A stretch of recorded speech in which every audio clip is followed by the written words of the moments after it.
Okay, welcome to lesson 9. We're back into creative writing, and today we're going to have a look at describing the tiny features of a scene.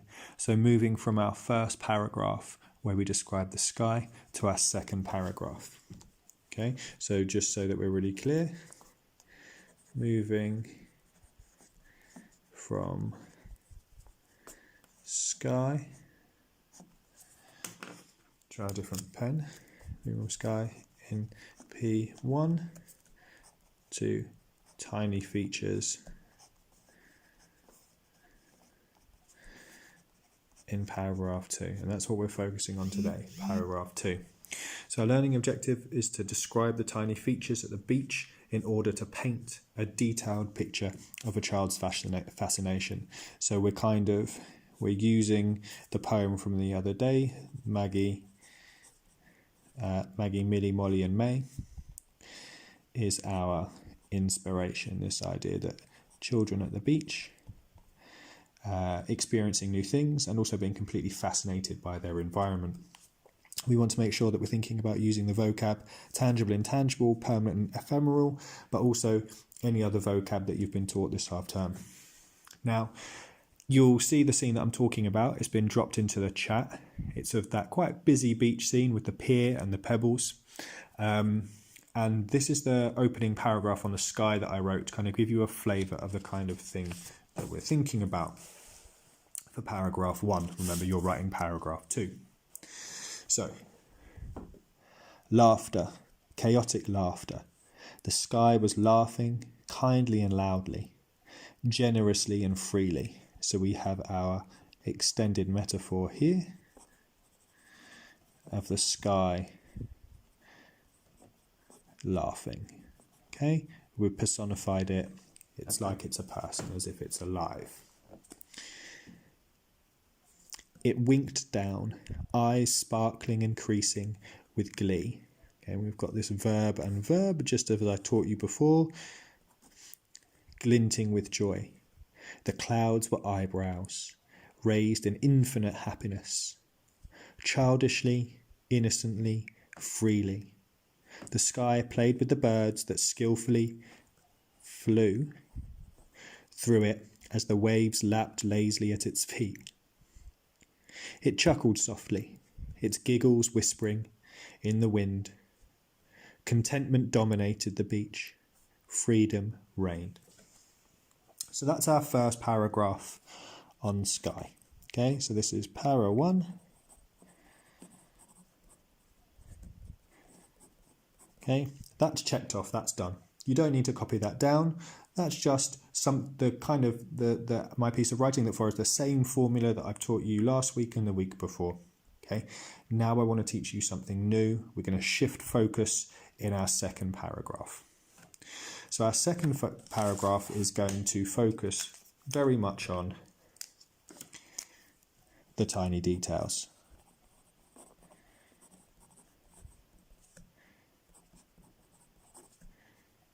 The tiny features of the scene. And basically, you'll have heard this before, we're going to zoom in on something.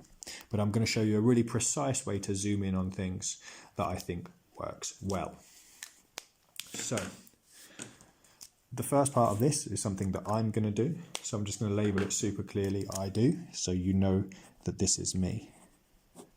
Okay, so I will zoom in on, and I'm looking back at the picture and I'm thinking, what's in that scene? There's a lot of people, there's a lot of colour, so I'm going to focus on their clothes. So I'm going to zoom in on the colourful clothes of the people. And then why? It's because they kind of look really vibrant. They look like paint, maybe even paint on a canvas of a painting. So I could work with that idea. Cool.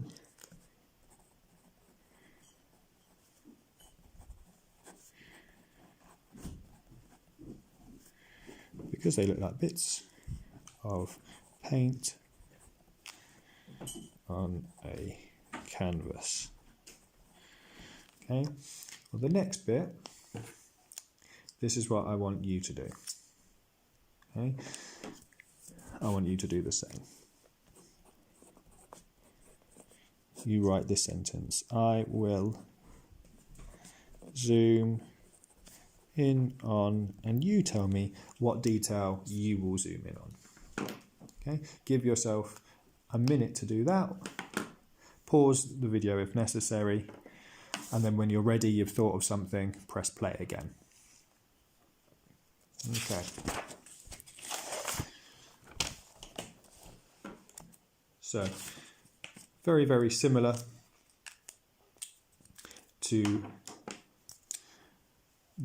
the last planning that we did when we grab our vocabulary about the sky. I'm going to plan a little bit and think about those people in the painted clothes. So again, this is the I do section.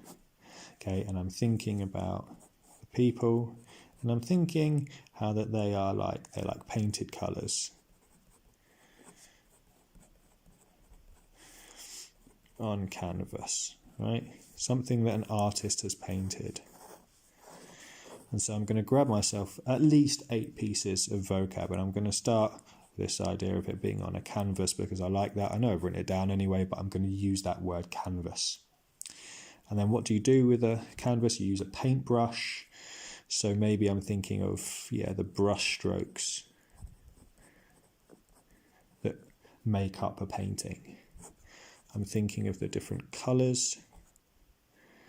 And then again, thinking of the same interesting colours that we used before when we were talking about the sky. We're thinking about the indigos, the violet, the crimson.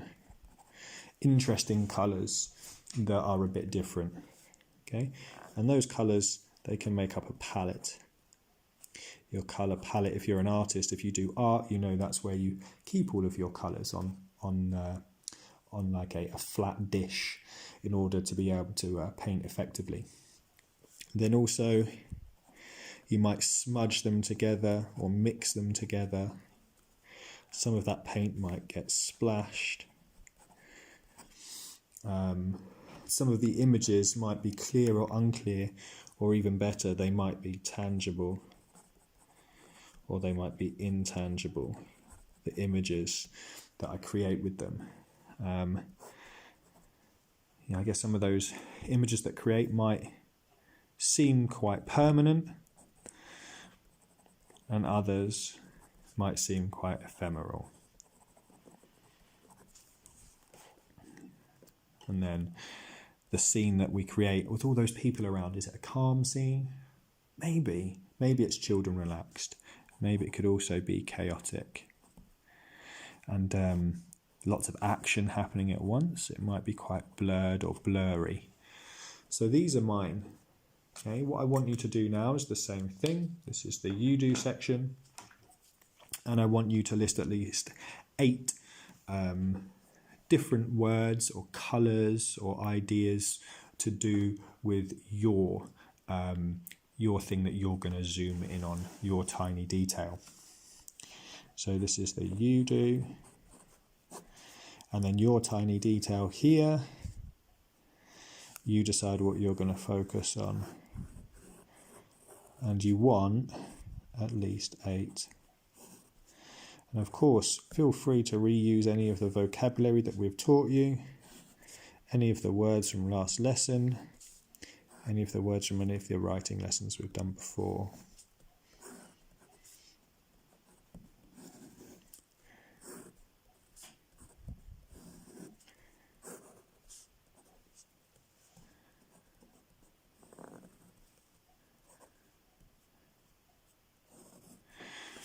So get your 8 down.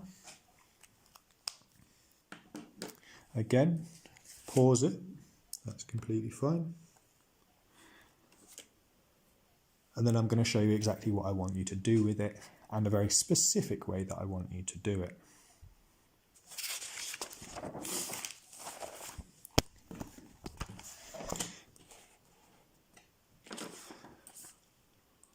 Okay, so what I'm going to do now is I'm going to write that description of the tiny details. So this is my task, and it's going to be your task too. Task is describe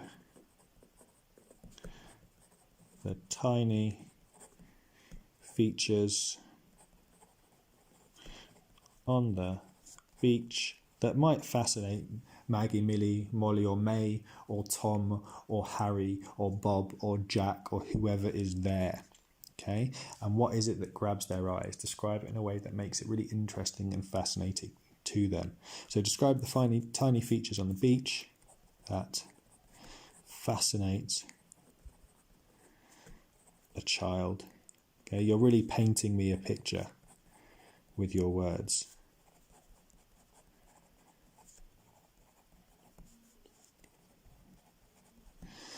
So,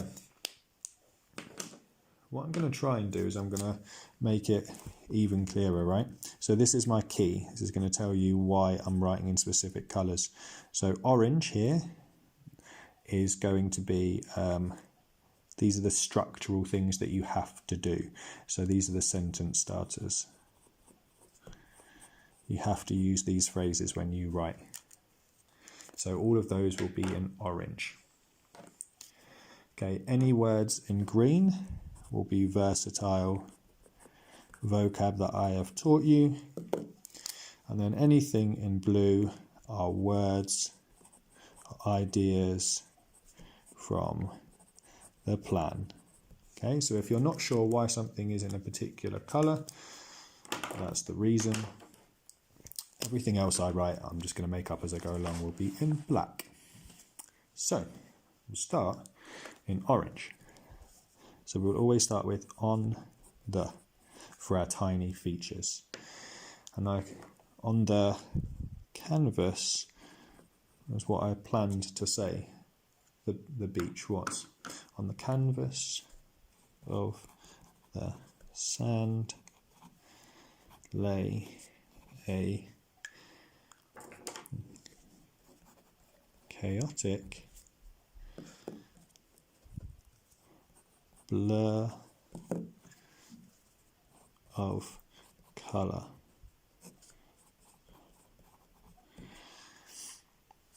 As you can see, I've used blue word from my plan, canvas, chaotic from versatile vocabulary, from chaos, and blur from my plan. I want to use as much as of my plan and of my versatile vocabulary as possible, making sure I use those really, really accurately and effectively.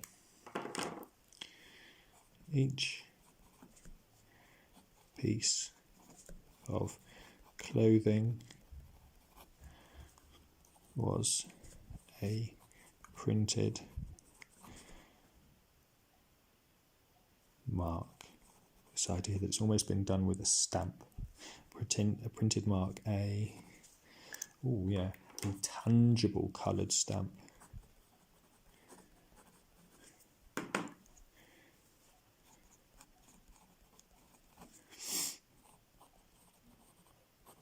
A tangible coloured stamp. Okay, and then the way that I want you to start your next sentence is like this. On one side were regular repeated brushstrokes, like the up and down of a painting. Regular, repeated, and brushstrokes was an idea that I got from my plan. So I'm always thinking about my plan as I do it, referring back to it.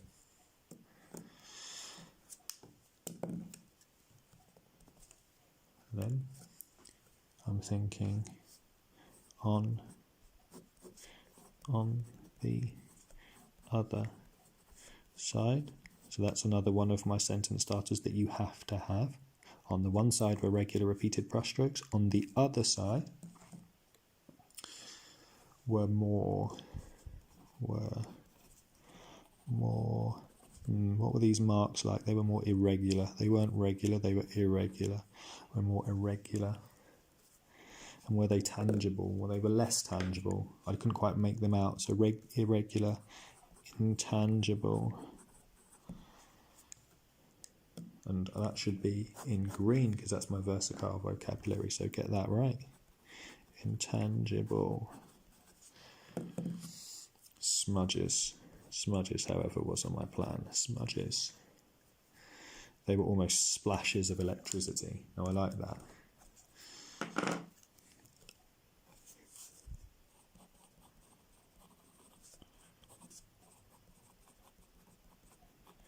Splashes of electricity. The artist had used their palette. They'd used their palette, that's what I want to say. They'd used their palette, all of their colours, to scrawl. And how did they scrawl? Joyfully, I reckon, to scroll joyfully across the canvas. Across the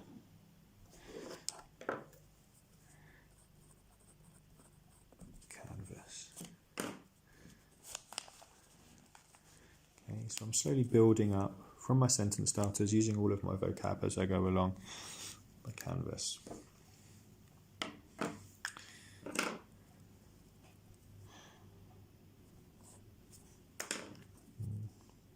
The next phrase is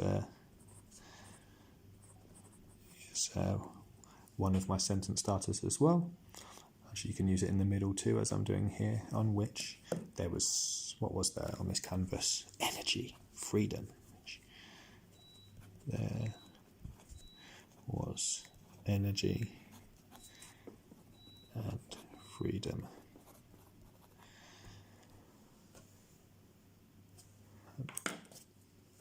Now and then, now and then,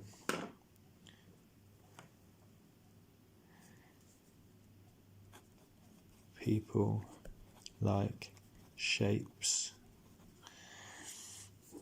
came and left the scene, making the work of art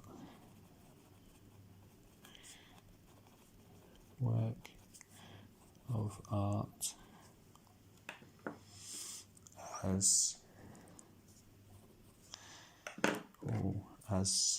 ephemeral as the sea, I guess, as ephemeral as the sea itself. Always changing, always moving, never the same. And then my last bit, scattered about the surface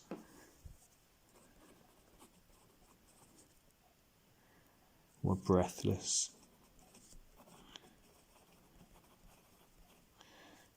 sighs of wonder. Okay, so that's the end of my model. What you will see is that I've got some really clear things for your checklist. And in a minute you're going to do this yourself, and I'm going to tell you, or one of your teachers is going to tell you, that you're going to write this in your book, or you're going to write this up on your pupil notebook, or you're going to write this in an assignment. Okay, but these are the things that have to go in it. Checklist, and then the phrases like this. You always start with on the, and then you use the phrase on one side, then you use the phrase on the other side. Somewhere you use the phrase on which, you use now and then